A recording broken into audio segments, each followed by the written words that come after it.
everyone. Thank you for joining us tonight. I'm so pleased you're here.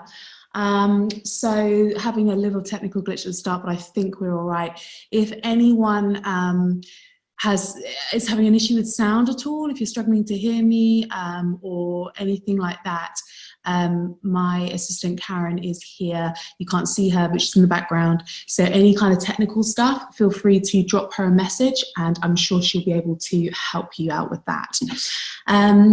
So we'll get cracking straight on, I think.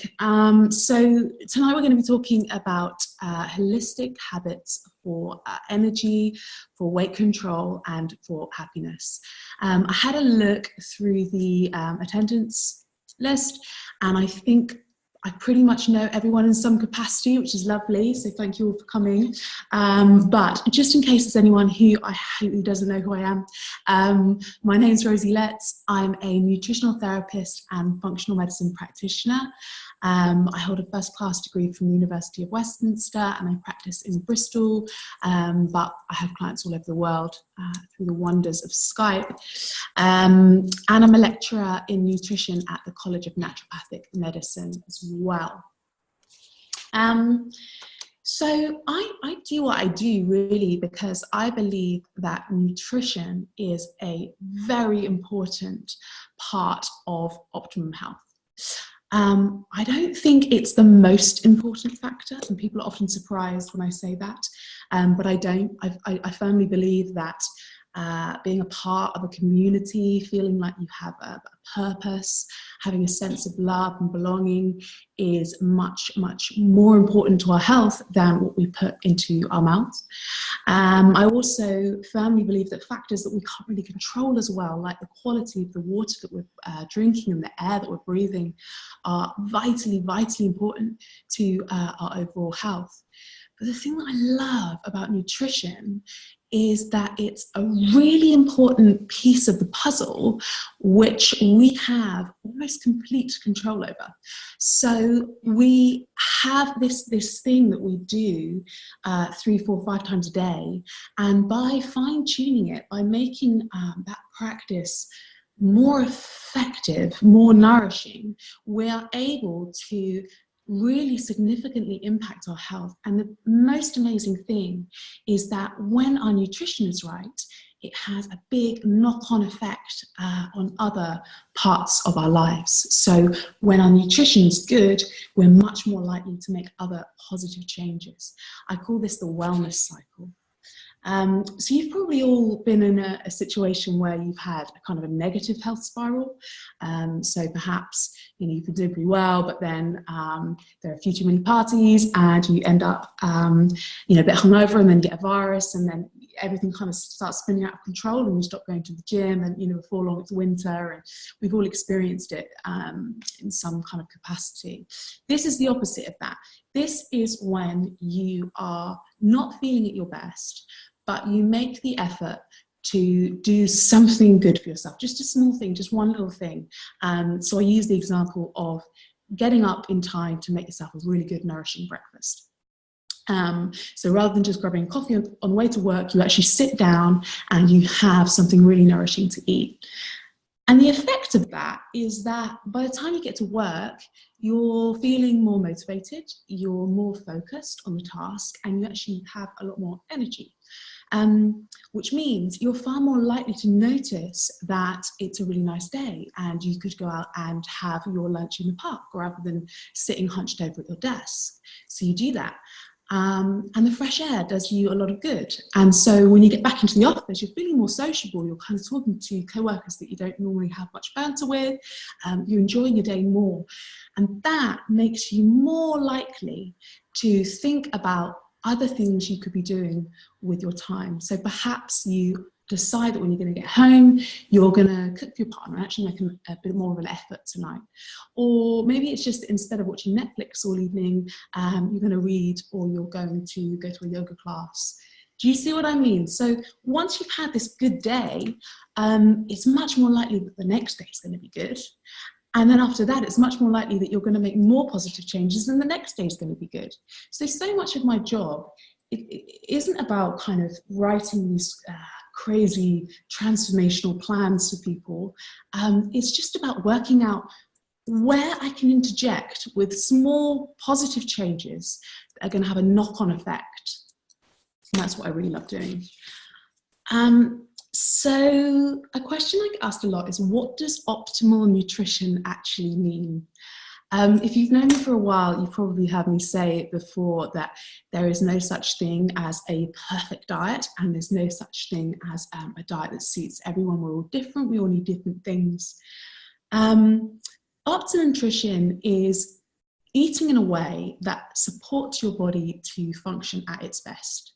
So your body wants to be healthy, your body wants to sleep well, have good stress resilience, have a good energy, maintain a healthy weight. Optimal nutrition is literally just providing it with what it needs in order to do that, and not overwhelming it with stuff it doesn't need at the same time. So that's what we're going to learn about. So tonight, I'm going to share with you hopefully 8 holistic habits that I know will set you on the right track towards much better physical and mental health. I don't believe in diets. I've done enough of my own over the years, and I don't believe in discipline. I think that's just a personality thing. It does not work for me, but it doesn't work for many people. I firmly believe we have a finite amount of willpower. Some people have more than others, but spending any amount of time fighting with yourself or trying to deny things that you really want is a complete waste of time, in my book. What you focus on expands. Learning that and truly understanding what that meant completely changed my life, by the way. So I'd really encourage you to just think over that phrase, what you focus on expands. And so my approach to nutrition is all about focusing on the positives.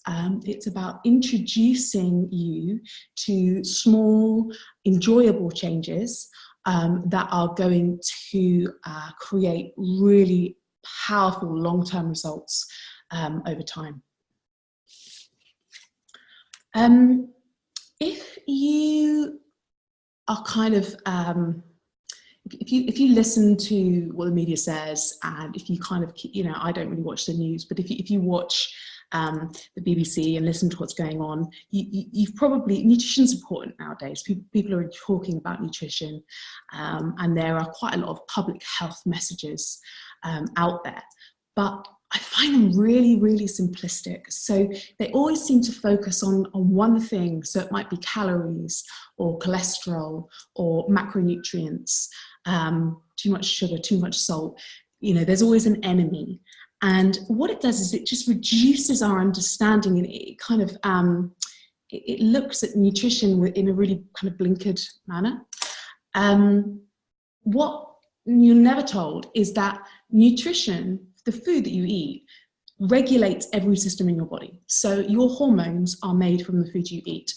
Your neurotransmitters, there's the chemicals in your brain that affect basically everything. They're made from the food that you eat. Our enzyme systems are hugely affected by what we're putting into our body. So nutrition is so much more than kind of calories and macronutrients and salt and cholesterol. It's like code. It's like a biological code that you can actually use to reprogram your system. And I think that is a hugely encouraging thought. There's an amazing professor, Dr. Ludwig, who works at Harvard, or used to anyway, and he did a lot of work around energy metabolism. And he did a couple of studies that I just really think illustrate nicely how simplistic some public health messages are. So he worked with children a lot, and both these studies were done using children. In the first, he had 2 groups of kids, and he gave them milkshakes 3 times a day for, I think, a week or 2 weeks, and measured how well they metabolized those milkshakes. So they were isocaloric, so they all had the same number of milkshakes with the same number of calories. But what he found was that the kids who were eating, they were isocaloric, but they had different ratios of protein and carbohydrates. And what he found was that the kids who were having the milkshakes with more protein were burning 300 calories extra every day on average, which for a child is huge, absolutely huge. So they were having the same thing to eat, there was the same number of calories, but they were burning energy at a much, much higher rate. He did another study with kids, again, two groups, and this was focused on breakfast. And the first group of kids ate vegetable omelets for breakfast, and the second had steel-cut oats. And again, it went on for quite a while. I can't remember the exact details. But the kids who ate the veggie omelets ended up eating 18% less food during the day on average, which is a lot of food. So again, you think, they're having the same thing, they're the same amount of calories, they're having the same amount of food, but because of the effect that the omelets were having on the kids, it was changing their preferences, it was changing how their satiation. So long term, there was a massive, massive difference.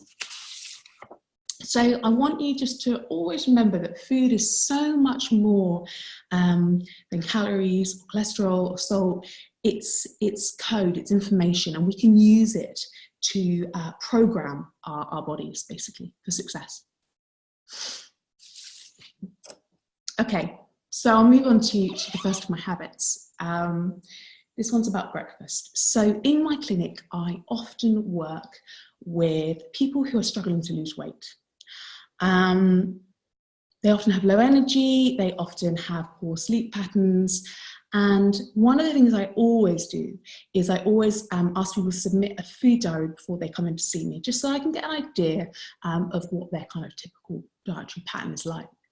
And with people who are struggling to lose weight, have low energy, and have disturbed sleep patterns, they're almost always doing one of these two things. So either they're not eating breakfast, or they are eating the wrong kind of breakfast.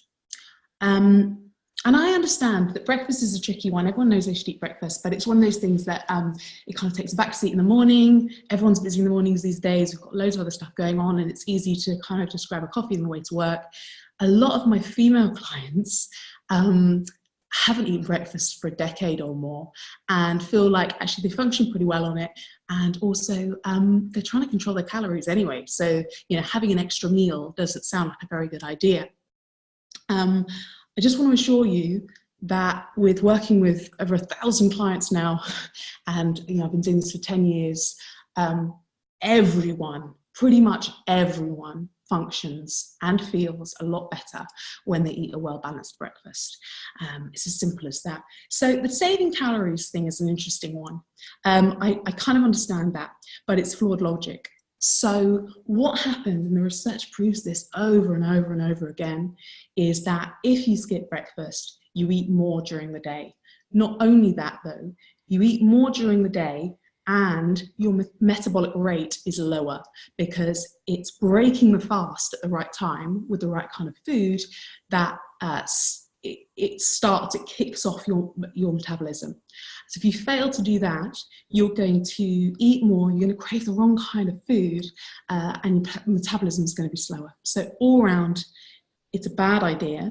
In fact, I found it really interesting that sumo wrestlers don't eat breakfast ever. So their schedule is they wake up very early, they train strenuously for hours and hours and hours, and then when they're absolutely starving, they come and have a big carbohydrate-rich feast. And because they're so hungry, they're able to eat a huge amount of food, and that's how they're able to gain so much weight. So don't be like a sumo wrestler. So yeah, eating a good breakfast is going to improve your mood, your concentration. It's certainly going to enhance your metabolism during the day. But not just any breakfast. So typically, The other mistake I see is that people have very high carbohydrate breakfasts. So most breakfasts are, to be fair. So it will be cereal or toast or something like a smoothie, but there's no protein. There's no really good quality protein in the breakfast. And that's the first crucial thing that we need. So the reason for that is that protein is going to fill us up. It's going to provide amino acids, which I'll talk to you about a little bit later on, and it's going to stop cravings throughout the day. So you're basically just setting everything at the right level for the day. I also feel breakfast really should contain some fruit and vegetables. Most of us struggle to get anything like our kind of optimal intake of fruit and vegetables. So eating a whole meal and not having anything is a bit of a mistake. Okay, so the second holistic habit that I want to talk to you about is balancing your blood sugar. So basically, our blood sugar needs to be kept within a really, really narrow range for safety reasons. So we can only tolerate about 2 teaspoons of sugar in our blood at any one time. So if we have something containing more than 2 teaspoons of sugar, which kind of a lot of things do these days, what happens is that our blood sugar levels spike and our body releases lots of insulin in order to draw the sugar out of the blood. It's just a safety mechanism so that our blood sugar levels can't get too high and the arteries get damaged. The insulin is very, very effective. It always works a bit too well. So your blood sugar then is just spiked and now it plummets. And what that does is it triggers a cortisol release. So cortisol is your stress hormone. And that, it triggers a cortisol release because your body sees it as an emergency situation. But what it does is it tightens all your arteries, it tightens your muscles, it makes you feel anxious and tense and stressed. And because your blood sugar is low, you start craving sugar and simple carbs to get your blood sugar up again. So what you end up is this kind of like a roller coaster of blood sugar. And I'm sure all of us can relate to a time when that's been the case. I certainly can. So you're getting mood swings, you're kind of running on stimulants and sugar, and your energy is kind of coming in peaks and troughs. And yeah, generally you're irritable and not much fun to be around. So we want to do the opposite of that. We want to keep our blood sugar, slowly rising and slowly falling throughout the day. And the only way we can really do that is to make sure we don't eat sugar and simple carbohydrates in isolation. So always making sure that we're combining sugar or simple carbs with some protein, with some healthy fat, or with lots and lots of fiber. So people don't realize this. If you eat a piece of chocolate, there's no protein in chocolate really. So the sugar is going to hit your bloodstream almost instantly. And it's going to cause a big blood sugar spike. However, if you were to eat exactly the same piece of chocolate with a handful of nuts, the protein in the nuts slows the release of sugar into the bloodstream. So instead of spiking up, it suddenly is like a slow curve, which is exactly what you want. So this is how we can control, how sugar is being released, and then that affects which hormones are being released. So it's all very clever. And then the other thing that we can do is we can make sure we eat little and often, we're eating regularly. So the other reason I hate skipping breakfast is because you haven't eaten all night, so your blood sugar in the morning is as low as it can be. And if you don't eat breakfast, it's just going to get lower. So that's why people tend to crave caffeine or just run on adrenaline to try and get the blood sugar levels up. But if you set it within 2 hours of waking up with a good protein-rich breakfast, you'll find for the rest of the day you're calmer, you're more relaxed, you're better, have much better concentration, and you don't have cravings. Okay. All right. The next really important holistic habit is maintaining good hydration. So the stats just get worse and worse here. Apparently, according to the National Hydration Council, 89% of adults in the UK are chronically dehydrated. I looked that up today. I'm sure that's worse than it ever was before. In fact, another statistic, this is from a GP survey, a national GP survey. They do them every year. This is 2017. They think 1 in 10 GP appointments was due to dehydration. I think that's shocking. So look, we're 70% water, and in fact our brain cells and the cells in our spinal cord function best about 85% water. And even a tiny reduction causes problems. So I'm sure everyone here is well aware of the dangers of driving under the influence of alcohol. But you might not be aware that there are similar dangers if you're driving dehydrated. So according to a big study done by Loughborough University, 2016 study, they got volunteers to do a 2-hour stimulated driving thing, dehydrated, not massively dehydrated either. I think there was a 1% dehydration. And those volunteers committed significantly more errors. So things like late braking, lane swerving, than the control group. But even more worryingly, when compared to a group of volunteers doing the same test at the legal alcohol limit, the dehydrated drivers performed worse. So if 89% of us are chronically dehydrated, I'd say that's a bit of a problem. Yeah, so actually, to be honest, that doesn't surprise me greatly, because when you're dehydrated, your reaction times are much slower, and your concentration levels are much worse. So whenever I go and I do corporate nutrition talks, and I'll always say, you know, if you're flagging, if you're starting to feel like your concentration's going, get a big tall glass of water, drink water, and you know, within 20 minutes or so you'll feel better. It almost always works.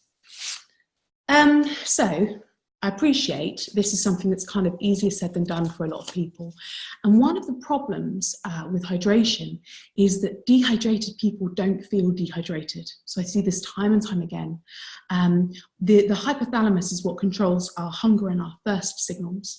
And when it's dehydrated, it doesn't work properly. So it can start sending us signals that we are hungry instead of thirsty, or it just doesn't send us signals at all. And what you'll find is it's only when you start to rehydrate and actually, you know, you have to be really regimented and set alarms, and there are useful apps you can use to make sure you're getting your 2 litres of water every day. And after about a week, you'll start feeling thirsty again. You'll start to really need that water, really feel like you need that water. So that's part of the problem. Solutions, simple. So it's not rocket science. Keep water with you. This is my BPA-free water bottle. It comes with me everywhere I go, to remind me to drink. You know, it's simple. So it's on my desk. It's with me when I'm lecturing, when I'm walking around the shops. I put my water bottle. If it's not there, you're not going to drink it. So it's a really simple one. Having a small glass of water with your meals. I wouldn't recommend drinking loads and loads of water, because that will dampen your digestive acid and all that kind of thing. But having a small glass of water with each meal just reminds you to drink regularly. It's not a great idea to down litres of water and then not drink for the rest of the day. It's quite important to space the water out. Keeping a glass of water beside your bed. I drink mine during the night. I think I wake up and drink during the night. I must too. But if, you know, otherwise, keeping a glass of water by your bed and making sure the first thing you do is you drink that water. I've got so many clients who get to work and they still haven't had a drink. You know, by that point, you're so dehydrated. And I appreciate not everyone likes water. So it doesn't have to be plain water that you're drinking. Herbal teas are perfect, particularly this time of year. You might not want to drink much cold water. So I've got about 30 different types of pucker tea. I'm obsessed in my office, and it's a treat every time. Or you might do I do kind of like homemade squashes for my kids, which is basically putting lots of herbs and berries and things like that into water, leaving it overnight in the fridge, and then it all kind of infuses into the water, and it's just a nice, delicious drink. If you're really struggling and you really don't like water at all, then go for a good quality cordial with soda water. Often does the trick, but just drink is the key. Okay, my next holistic health habit is celebrate fruit and vegetables. The reason I say celebrate fruit and vegetables is because I think everyone's bored of being told that they need to eat enough fruit and vegetables. And the reason people are bored is because fruit and vegetables are often kind of cooked and prepared in quite a boring way. They're not celebrated as a main part of our dish. People don't put the same kind of love and care into preparing their vegetables as they do the rest of their meals sometimes. So it's seen as kind of an aside, whereas really vegetables should be a key part of every one of your meals, an exciting part of your meals. Tragically, about 25% of adults in the UK only are getting their 5 a day. Now, 5 a day is not optimal. That's what the NHS thought most of us could probably aim for. Actually, you know, really we should be looking at more like 8 to 10 portions of fruit and vegetables. So if only just about a quarter of us are managing our 5 a day, you know, that's a really big problem. And it's not just the quantity of fruit and vegetables, it's the variety as well. So most people who are getting enough fruit and vegetables aren't getting, it's a very limited range. They're not experimenting with lots of different stuff. And this is a problem because it's the pigments, the different colours and tones in fruit and vegetables. They each represent different plant chemicals, phytonutrients they're called. And there are 25,000 of these phytonutrients in fruit and vegetables and herbs. And those are the only places that you find these phytonutrients. And each of them have really amazing health properties, medicinal effects. In fact, you know, a lot of the pharmaceutical drugs are kind of mimicked versions of these phytonutrients. So the health properties range from kind of toning the cardiovascular system to reduce cardiovascular risk, from relaxing our blood vessels to actually fighting cancer cells and free radicals in the body. And if we're not eating these really, really important plant compounds, then we're hugely missing out on the health properties that they're providing. So my tips for you here would be try to eat locally and seasonally where possible. You know, trying to find a good greengrocer locally if you can. Otherwise, a box scheme like Able and Cole or Riverford, or a local box scheme if you've got one, which would be amazing. Just so that you're getting seasonal produce and it's as fresh as possible. At this time of year, I wouldn't recommend having loads of salads and things because it's cold and it's difficult to digest in this weather. So more cooked food, more, you know, if you're going to do salads, do roast veg and sauteed kale and that kind of thing. Lots and lots of soups with added proteins, a great idea. And also, I'd really encourage you to, you know, we eat way too much stodge in this country. So if you can find ways to swap out some of your stodgy carbs for amazing, vibrant vegetables, you're onto a winner. So things like swapping your rice on your plate for cauliflower rice. Simple swap. If you try it, you'll find it's delicious. And so you're getting rid of all that starch and you're getting a big portion of veg. Lasagna sheets is another one. You know, if you can swap lasagna sheets with sweet potato sheets, tastes so much nicer. And, you know, you're getting rid of that stodge and getting this amazing vegetable in its place. So have a think about how you can do that. Okay, the next healthy habit is learning to balance your plate properly. So our brains are comprised of these kind of finger-like neurons. They're kind of, yeah, spidery finger-like neurons. And they communicate with each other via neurotransmitters, these that brain chemicals, they're called neurotransmitters. And the neurotransmitters are made from proteins in our diet. In fact, every hormone, every enzyme, and every chemical process in your body relies on the right balance of proteins. Have you ever noticed that when you eat a high carbohydrate lunch, something stodgy like rice or pasta, potato, you feel quite sluggish, you feel sleepy in the afternoon? It's quite a common thing. And you might have noticed that if you change that up and you go for a higher protein lunch, so something, I don't know, chicken and vegetables or fish and vegetables, something like that, you feel much more alert and you don't get that kind of mid-afternoon slump. So the reason for that is that the macronutrients on our plate, so that's the balance of the carbohydrates, the proteins and the fats, affect which chemicals are dominant in our brain at any given time. So the chemicals in our brain will be affected by the macronutrients from the last meal that we ate. And the chemicals in our brain have a massive effect on how we feel and how we concentrate and how we communicate and all that kind of stuff.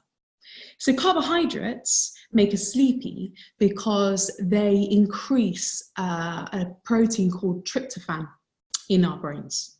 And when we have lots of tryptophan, our body is stimulated to produce two neurotransmitters, serotonin and melatonin. Melatonin is our sleep hormone. So if we're producing lots of those, we will feel sleepy and probably kind of relaxed and happy, but sleepy.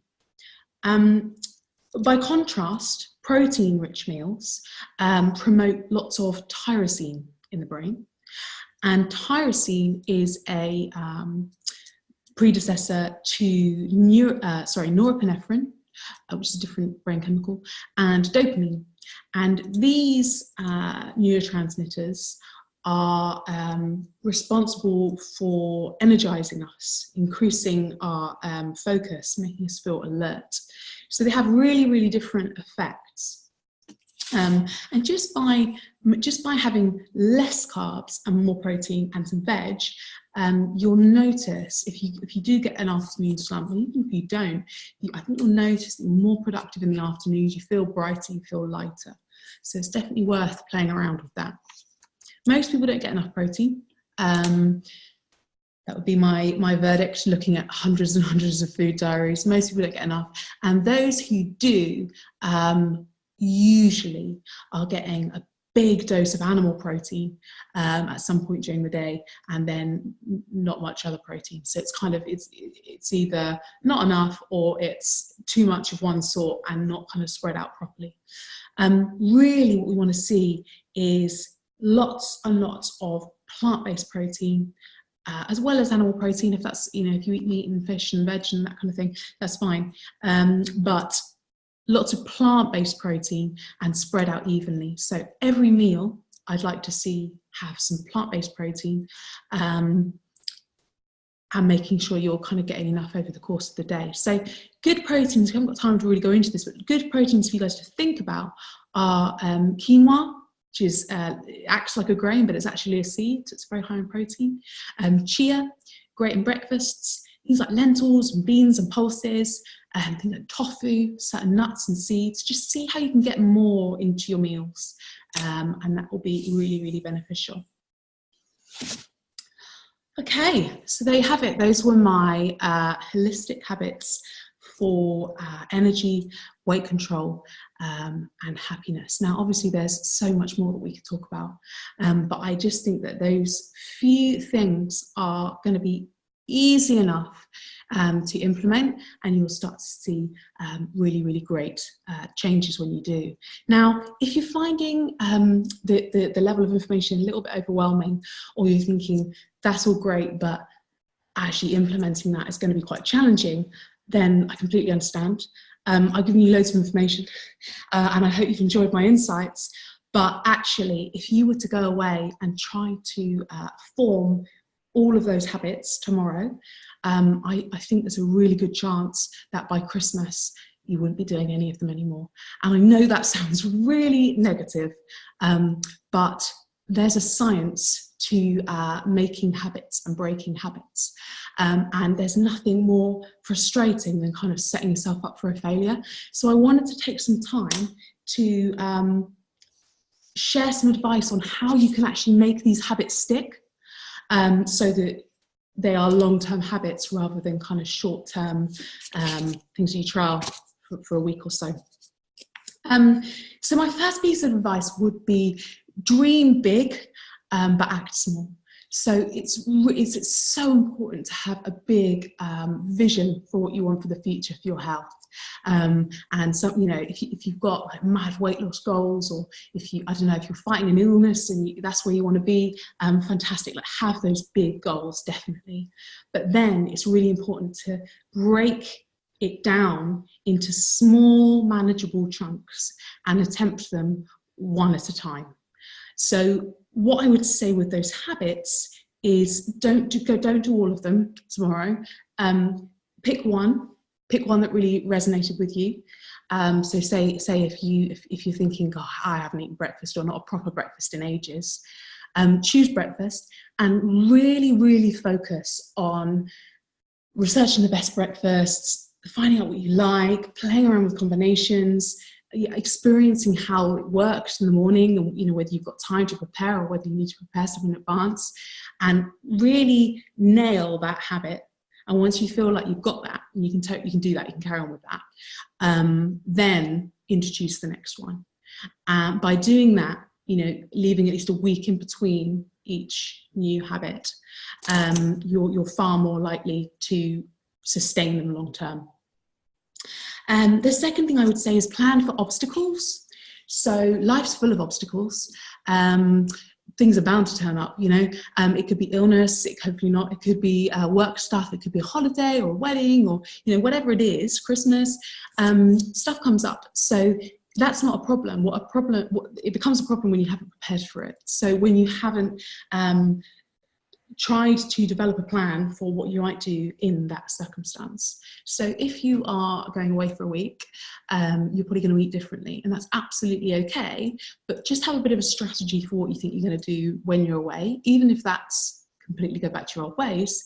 Have a strategy, and most importantly, have a strategy for what you're going to do when you get back. So how you're going to get back on track with those habits that you just formed.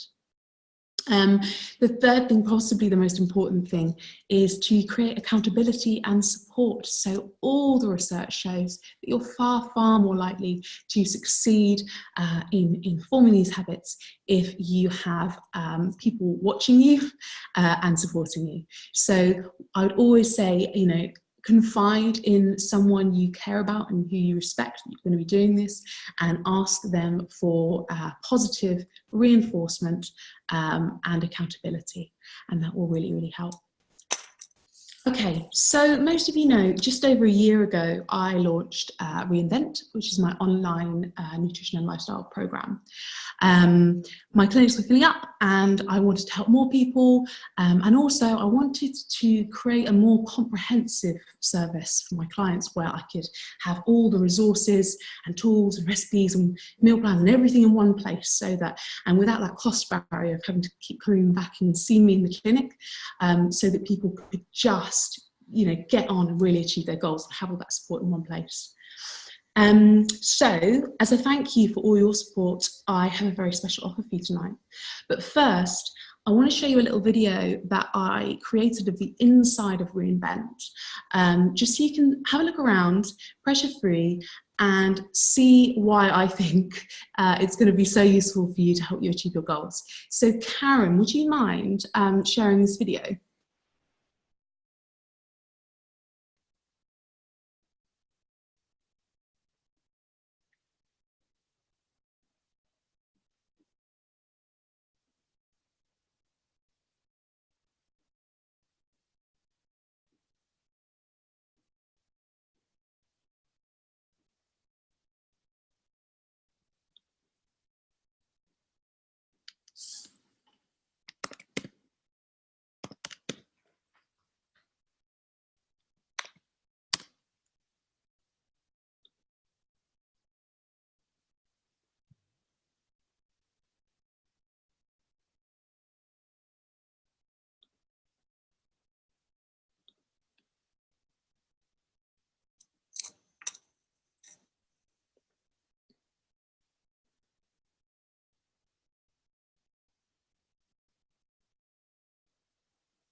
progress, and we can offer additional support when necessary. Welcome to reInvent. I am so pleased you're here. You've just taken the first step forward towards learning to eat in a way that is going to help you live life to the limit. In this video, I'm going to show you around the platform and introduce you to some amazing new features, which is going to really help you to make the most of the next 12 months. First, let's take a look at the bite-sized courses, as these are really the backbone of reInvent. There are 12 bite-sized courses in total, and each focuses on one specific topic. I believe that these are the foundations of Optimum Health for each individual. Starting Saturday, you'll receive an email from me each week introducing the topic and linking you to the bite-sized course. Each includes a video, a short lesson from me, and resources to help you to achieve your goal that week. You'll then be asked to complete a short health questionnaire so that you can track your progress, and we can offer additional support when necessary. This process of focusing on one aspect of your nutrition at a time and practicing it for a week before moving on to the next is a key secret to our success. You'll always have a focus, but you'll never feel overwhelmed. Next, we have recipes. What nutrition program would be complete without delicious recipes to inspire you and keep you on track? You'll be relieved to hear that whilst I'm clearly a foodie, I'm also a really lazy cook. So I prefer to spend my free time enjoying my loved ones rather than slaving over a hot stove. Therefore, the recipes on the platform are simple, quick, and absolutely delicious. And you won't just be eating my recipes. reInvent will teach you how to adapt your own favourites so that they really suit your dietary needs, and also how to choose the best options when you're out and about, so you won't need to sacrifice your social life. There are 12 meal plans included in the programme. These include a simple grid, a complete shopping list for one, and the recipes you will require. You'll notice that I like to save prep time and waste by recycling dinners into lunches and often having the same breakfast or snack for a few days in a row. I can't bear food waste, so all my plans are carefully designed to avoid it. Now, if you love the convenience of having everything planned out for you, you may choose to work through the meal plans week by week. But you certainly don't need to do this if it doesn't fit in with your lifestyle. As long as you apply what you learn from my lessons each week, you'll still experience the same remarkable results. reInvent will teach you to shift your mindset from scarcity to abundance and to develop true self-love. When you achieve this, you'll find that dropping those habits that are currently holding you back is easy. The body cannot fully de-stress if the mind is stressed, and the body cannot fully heal if the mind is not healed. That's why I created Entwine, a place for self-reflection, yoga, and mindfulness. For now, I want you to listen to Zophie's Success from Self-Love relaxation track each night, and I want you to carve out 3 minutes daily for the affirmations track. If you feel like this won't help you, I challenge you to do it anyway, just for a fortnight. You have nothing to lose, and the results that I now witness daily are remarkable. Once you've worked through all the bite-sized courses, you'll be guided through a reflection and consolidation process, and you'll have the opportunity to retake any bite-sized courses that you wish to repeat. Many of my members choose to start the whole process again from the beginning, so please don't be concerned if you struggle to absorb all the information the first time you watch the videos. You have all the time you need. Don't forget to take full advantage of your member benefits. You're now entitled to discounted consultations, supplements, natural skincare, and more. Plus, you can access diagnostic tests that are usually only available to my one-to-one clients. I'm sure you are going to love reInvent. And remember, you're not alone. One of my team will call you in the next couple of weeks to make sure you're making a good start. And you can always access me in the reInvent community. So take a good look around, and I'll be popping into your inbox at 8 AM on Saturday morning.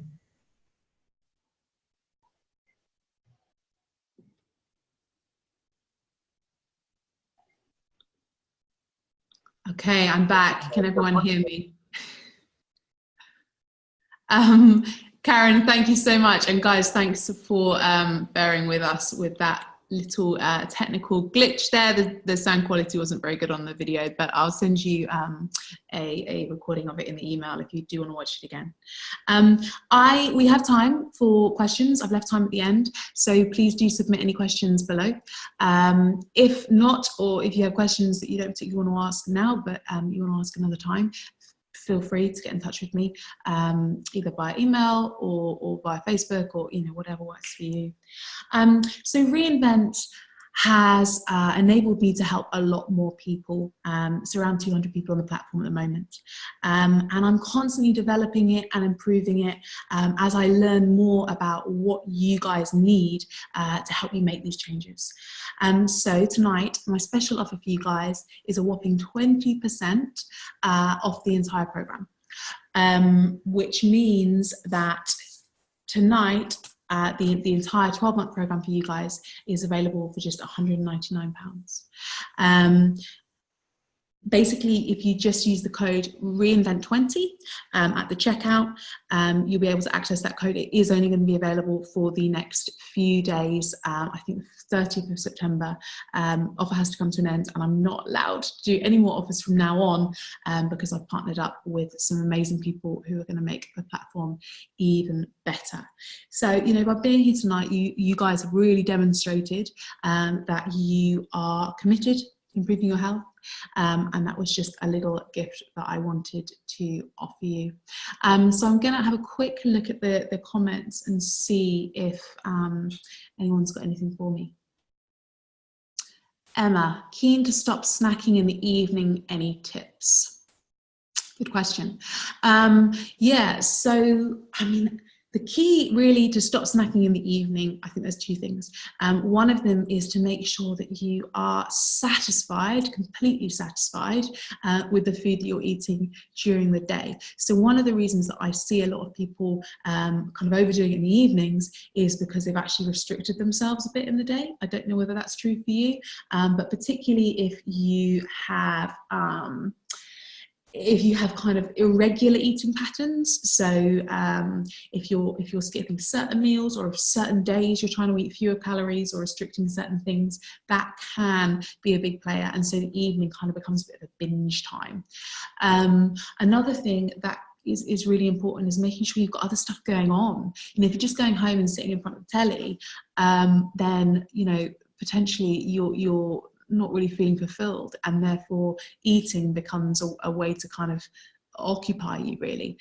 So think about all the other things that you could potentially be doing, enjoyable things. Don't make yourself go to the gym or anything horrible like that. I know some people love the gym, but think about what you can be doing in that time to kind of distract yourself. Another absolutely massive factor will be hydration. So if you're dehydrated in the evening and you're kind of picking at stuff, it might be because you're dehydrated and your hypothalamus is sending those wrong signals. So by try having really nice delicious herbal teas or hot drinks that you really like. I've got a great recipe for healthy hot chocolate, or for a turmeric latte as well. Sometimes something like that really does the trick. Lou says, hey Rosie, is there info on Reinvent on best foods for boosting energy levels? Mine are up and down, so I really want to balance it out more. Yeah, absolutely. So best energizing foods are the thing is, I guess with that, is that the energy you're getting is coming from the food you're eating. So eating a really well-balanced diet with all the green leafy vegetables and all the proteins and healthy fats that you need is a key part of that. But also, are there any anti-nutrients, or are there any additional non-beneficial things that are coming into your diet or into your environment that are sapping your energy? So a classic here would be food intolerance, or a classic would be bacterial imbalance. So during the Reinvent program, we you really strategically work through all of these key factors. So you'll work through food intolerance, you'll work through microbiome balance to make sure you've got the right balance of bacteria. We work through digestion to make sure you're actually going to be breaking down and absorbing the nutrition from your food correctly. So yeah, I would say yes. Lou, we've worked together a bit, so I'd be interesting to hear kind of what's going on with that, but do send me an email and we'll have a chat. But yeah, I think Reinvent would be great. Pat says, what about 16-hour fasting? You know, there's a lot of science around 16-hour fasting or any kind of fasting. Fasting is a really, really useful technique in naturopathy and in functional medicine. But the key to fasting is it only works if you're doing it in a very, very controlled manner, and if your diet is very, very good to begin with, and if you are already getting all of the nutrition from your food and your blood sugar is very well balanced. So if kind of, I'm just trying to think of, you know, my average client who comes to see me on their first consultation, you know, their diets aren't spot on. That's why they're here. So they might be having some caffeine, they might be drinking a bit, they might be skipping the odd meal, they're not balancing their food right. To do a 16-hour fast puts a heck of a lot of pressure on what you are eating in that 8-hour window. And my gut would be, for most people, I think it would have a negative effect overall. If, however, you've been through the first 12 weeks of Reinvent, and then you decide that you want to have an experiment with fasting, which we do, you know, there's an option to go on a fast, and I talk a lot about fasting in one of the webinars, then that becomes a really sensible thing for you to be experimenting with to kind of supercharge your wellness. So yeah, fasting, really interesting, but it needs to be supported, it needs to be done in the right environment. So I'm just trying to see whether there's anything else pressing coming up here in the chat. No, fantastic. People are signing off. Okay, guys, thank you so much for coming. It's been an absolute pleasure. I love being able to talk to people who are really interested in nutrition. I'm such a nerd, but it's a massive, massive passion of mine. So if you've got any other questions, if anything else comes up, please do feel free to drop me a private message or email me. If you know other people who are interested in this kind of thing, let them know about Reinvent, let them know about the work that I'm doing.